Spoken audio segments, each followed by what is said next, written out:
pledge allegiance to the flag of the United States of America and to the republic for which it stands, one nation under God, indivisible, with liberty and justice for all. I think that everybody knows where I'm going, or at least they think they know where I'm going. I'm thinking of actually the third stanza of the Star Spangled Banner, and hidden and embedded within that stanza are the following words: no refuge could save the hireling or slave from the terrors of flight and the gloom of the grave. I mean, that leaves me with so many questions in terms of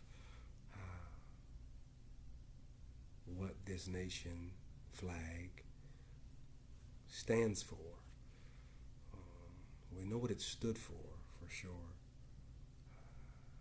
But whether or not we have successfully moved to where we need to be, we are farther than where we were. Let me say this. Let me get this out of the way, and get it out of the way quickly. I love the United States of America. It is my home. I think that all of us can trace our lineage back to some place. As a matter of fact, all of humanity can trace their origins back to a similar place, I believe.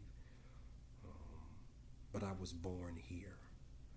I was born in Chapel Hill, North Carolina, University of North Carolina, Memorial Hospital.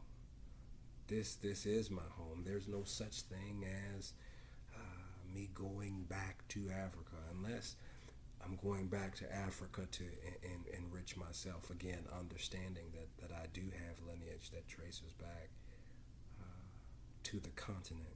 The contributions of African Americans here on this North American continent cannot be understated. That without their contributions, surely this nation would not be what it is. And so I love America. My father and my grandfather before him served in the military, and I spent most of my young life as a military brat. I believe in the ideals of this particular country.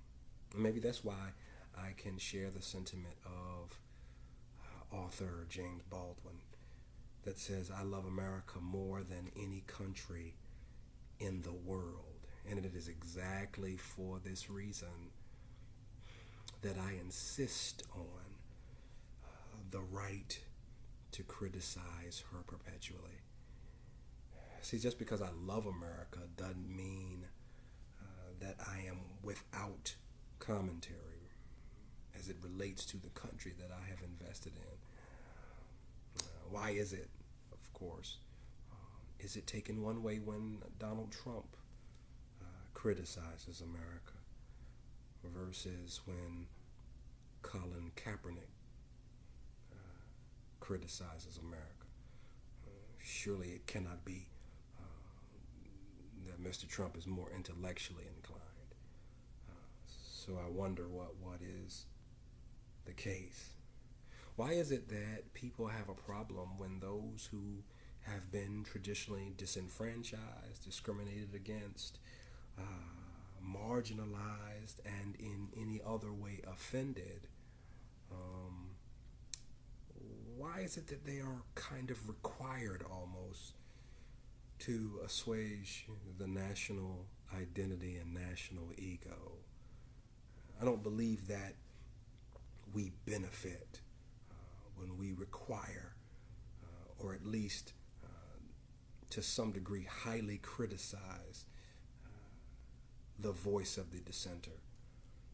And whether you call it patriotism, and whether you call it hyper-nationalism, or whether you call it egocentrism, I'm going to be very honest with you. I don't believe that there is anything more un-American than that. I mean, just think about it. To pledge allegiance. When you pledge anything, the connotation there is that there is a loyalty and a commitment from a subordinate to a superior, whether it's a superior organization, purpose, or cause. And so to even begin that way, I pledge allegiance to the flag, would denote some type of hierarchy, almost in opposition to what we say that we are about. We call ourselves a republic. And, when we look at what a republic is, a republic, unlike other governments, puts supreme power in the hands of the people and the persons they elect to represent them. Now, if you look at what's going on in this country, there are many times that the people who we elect move contrary to the will of the people who elected them. Not only is that the case, but when that happens, there are very few mechanisms to reverse that. And so it does not become the will of the people. It becomes the will of those who happen to get elected. And they are so few compared to the total number of people in this nation. I would have to question whether it's a republic or some form of an oligarchy. I don't know. We say that we are one nation under God. And yet,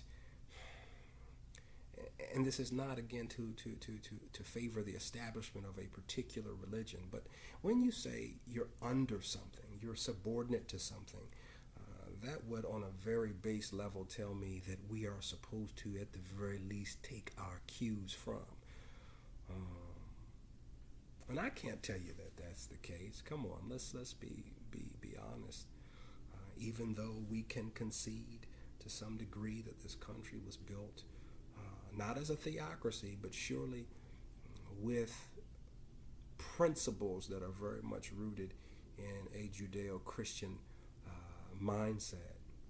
Every day we are making decisions that move ourselves farther and farther away from it. Let me ask a question, and this is serious. Did Senator Mitch McConnell pledge allegiance when, right after the first African-American president was elected, vowed publicly to ensure that he would not be successful? He would block everything that this particular president attempted to pass?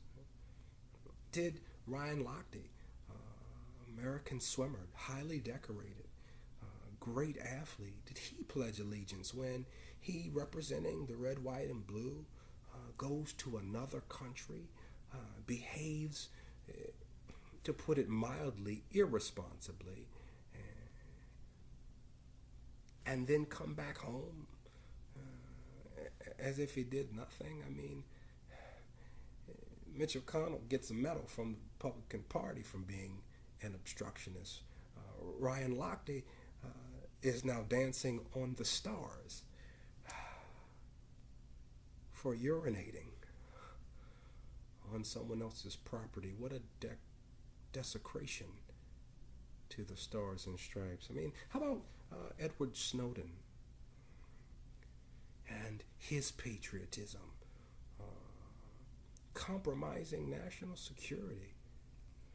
And yet we have a movie made after this man. Let me get to the point. It's my hope that all of us as Americans would challenge ourselves to be a better America. Because quite frankly, I believe that America was divinely placed in this Western Hemisphere, in this world, in this place and time, to be the light of the world.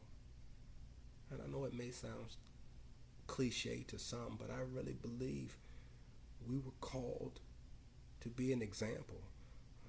I can't agree with Mr. Trump in terms of being great again, because I believe this country is great.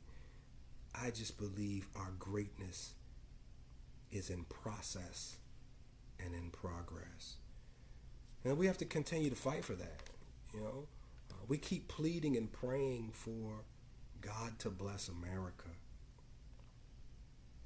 But when are we going to concede that God has already blessed us and the time is more than overdue to bless him?